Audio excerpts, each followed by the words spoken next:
কাশ্মীরে জঙ্গি হানায় নিহতদের আত্মার প্রতি শ্রদ্ধা নিবেদন করে প্রদীপ ও মোমবাতি প্রজ্বলন। কাশ্মীরের পহেলগাঁওতে জঙ্গি হানা নিয়ে বিশ্বজুড়ে নিন্দার ঝড় উঠেছে। ভূস্বর্গ কাশ্মীরকে যখন স্বাভাবিক করে এনে সেখানকার পর্যটন শিল্প প্রসারের মাধ্যমে স্থানীয় লোকজনের স্বনির্ভরতার বিরাট পথ প্রশস্ত হচ্ছিল, তখন আচমকা পর্যটকদের উপর জঙ্গি হানা এক বর্বরচিত এবং জঘন্য কাজ। তাই কোনো সুস্থ স্বাভাবিক মানুষ এই বর্বরতাকে মেনে নিতে পারছেন না। দিকে দিকে ওই ঘটনার প্রতিবাদে নিন্দা যেমন হচ্ছে, তেমনি নিহতদের আত্মার শান্তি কামনা করে প্রার্থনা হচ্ছে। কোচবিহারের বাইক অক্সিজেন ম্যান শঙ্কর রায় জম্মু কাশ্মীরে ভয়াবহ সন্ত্রাসবাদী হামলায় নিহতদের আত্মার প্রতি শ্রদ্ধা জ্ঞাপনের পর সকলের নামে একটি করে প্রদীপ, মোমবাতি এবং ধূপকাঠি জেলে শ্রদ্ধা নিবেদন করলেন। যারা ওই হামলার জেরে অসুস্থ বা আহত হয়ে চিকিৎসায় রয়েছেন, সকলের দ্রুত আরোগ্য কামনা করে প্রার্থনা করেছেন শঙ্করবাবু। এলাকায় বহু মানুষ সেই মোমবাতি প্রজ্বলন অনুষ্ঠানে সামিল হয়ে শ্রদ্ধা নিবেদন করেন।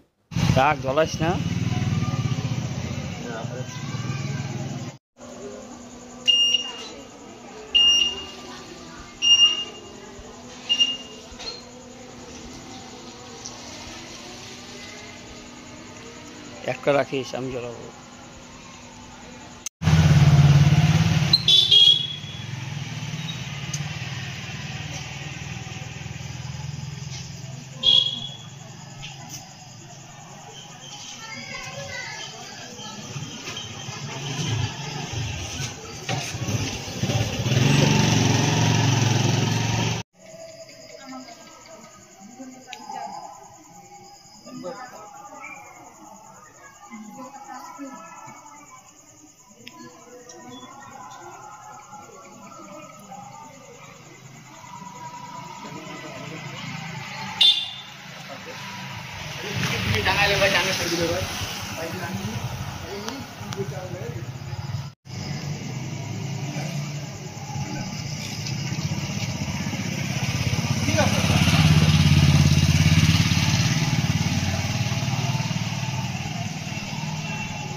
এর সম্বন্ধে আমরা কি বলবো, জম্মু কাশ্মীরে যে ঘটনাটি হয়েছে আমরা খুবই শোকাহত।